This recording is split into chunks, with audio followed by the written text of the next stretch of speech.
विहार करते हैं तो वह कोई ऐसे रिद्धिधारी मुनिराज की तरह नहीं करते कि जैसे मान लो मुनिराज तो ऐसे भी विहार कर सकते हैं जो आकाशगामी रिद्धिधारी होते हैं, या कोई जंघाचारण रिद्धिधारी होते हैं, तो वो केवल बैठे रहेंगे और वो चलते चले जाएंगे। समझ आ रहा है? ये मुनि महाराज के लिए तो संभव है, लेकिन तीर्थंकर भगवान कभी इस तरह से विहार नहीं करते। वे कर सब तरीके से सकते हैं, लेकिन वह करते विहार एक सामान्य मनुष्य की तरह ही है। उनके चरणों के न्यास, न्यास का मतलब होता है चरण का रखना, वह न्यास होता है, चरण को रखा जाता है। इसलिए आचार्यों ने इस अतिशय में हमेशा न्यास शब्द का भी एक प्रयोग किया है। और जब यह चरण रखे जाते हैं तो एक चरण जब आगे आता है तो दूसरा चरण पीछे रहता है, फिर पीछे वाला आगे आता है, दूसरा पीछे हो जाता है। यह जो क्रम से जैसे मनुष्य का विहार होता है, गमन होता है, यह प्रक्रिया तो उसी तरह की होती है, लेकिन इसमें बहुत विशेषता देवों के द्वारा दिखाई दी जाती है। और वो क्या विशेषता होती है? वो ये होती है कि जैसे जैसे भगवान का एक एक कदम, एक एक चरण आगे आगे आता है, उस एक चरण के नीचे 2 से 25 कमलों की रचना हो जाती है। कितने? 225। समझ आ रहा है? इतनी कमलों की रचना हो जाती है। चाहे वो भगवान के चरण आदिनाथ भगवान के हों, और चाहे वो तीर्थंकर महावीर भगवान के हों, चाहे बड़ी अवगाहना वाले हों, चाहे छोटी अवगाहना वाले हों, लेकिन संख्या तो इतनी रहेगी। अब ये 225 कमलों की रचना है, कैसे है? इसके विषय में भी बड़ा सुंदर आर्ट है इसकी। क्या समझ आ रहा है? हाँ, 4 दिशाएं हैं। ऐसा आप जो है पहले 2 लाइनें खींचो, एक हॉरिजॉन्टल एक वर्टिकल। समझ आ रहा है? फिर उसको क्रॉस करो, विदिशा बनाओ। कितनी हो गई? 8 हो गई। उन 8 के भी अंतराल में और 8 बनाओ। कितनी हो गई? 16 हो गई। समझ आ रहा है? और एक एक लाइन में 7-7 कमल रखो। एक एक लाइन में 7-7 कमल रखो। कितने हो गए? अभी नहीं हो गए, धीरे धीरे। अभी कितने हुए?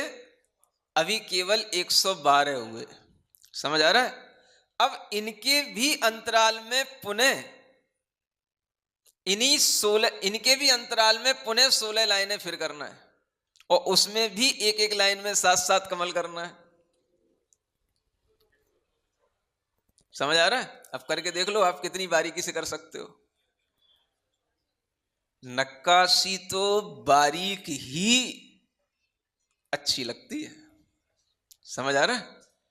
कभी पत्थरों के मंदिर देखो, जहां जितनी बारीकी से कलाकारी होगी वो उतना ही ज्यादा महंगा होता है और उतना ही ज्यादा आकर्षक भी होता है।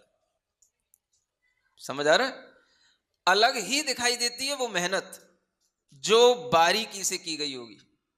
अब आप देखो कितनी बारीकी से कि आप अपने कागज पर भी 32 लाइनें ना बना पाओ है?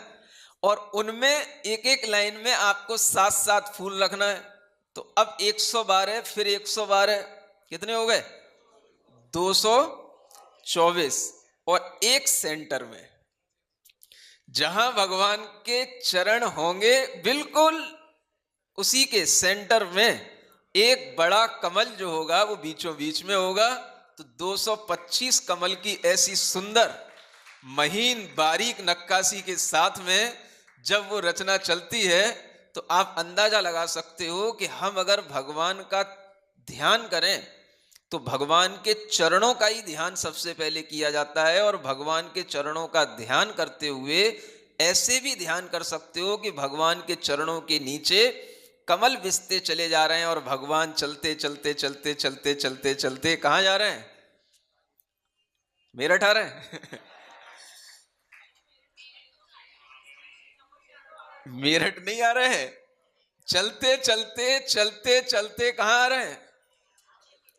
उन्हें अपने हृदय में बुलाना, उनके चरण अपने हृदय पर रखवा लेना। क्या समझ आ रहा है? ये किया जाता है। ऐसे ध्यान करोगे तो आनंद आएगा। उनके चरणों का स्पर्श अपने मन से करोगे, आनंदित हो जाओगे। और यही आचार्यों ने किया है। समझ आ रहा है? और ये चरण इस तरीके से ही होते हैं। ऐसा नहीं कि चरण जहां कमल बिछाता जा रहा है इंद्र भगवान उसी के ऊपर चलते चले जाएंगे। भगवान कमलों के ऊपर नहीं चल रहे। समझ लेना ढंग से। भगवान जहां चलेंगे वहां कमलों की रचना होती चली जाएगी। इंद्र सोने का कमल की रचना नहीं करता। क्या समझ आ रहा है? इंद्र तो सामान्य कमल की रचना करता है, लेकिन वह कमल जैसे ही भगवान के चरणों के प्रभाव में या सन्निधि में आता है तो वो सोने का बन जाता है। हेमा भासो भवती, सुरभि आ जाती है उसके अंदर। समझ आ रहा है? सुगंधित हो जाता है और अधिक सुगंधि से भर जाता है। पहले इतना सुगंधित नहीं होता। भगवान के चरणों के न्यास के कारण से वह स्वर्ण का हो जाता है और सुरभि से भर जाता है। अब देखो कितना अच्छा भाव आचार्य आगे कहते हैं। हे भगवान, अगर आपके चरणों के प्रभाव से एक सामान्य कमल सोने का हो सकता है और सुरभि से भर सकता है, तो जब आपके चरण हमारे हृदय में आएंगे तो क्या हमारा हृदय सोने का नहीं होगा और सुरभि से नहीं भरेगा? क्या समझ आ रहा है? कुछ ऐसा ही भाव ये लिखा हुआ है। क्या लिखा है? न्यासो ही यत्र चरणस्य विनिर्मितानि, जहां पर आपके चरण का न्यास हुआ वहीं पर विनिर्मित हो गए क्या? पद्मानी माने कमलानी, सौरभमयानी, और वे सब कैसे हो गए? सौरभमय हो गए। स्वर्णकानी, और वे सब स्वर्ण के हो गए। समझ आ रहा है? इसलिए कहा जाता है भगवान के चरणों में सोना बिछता है।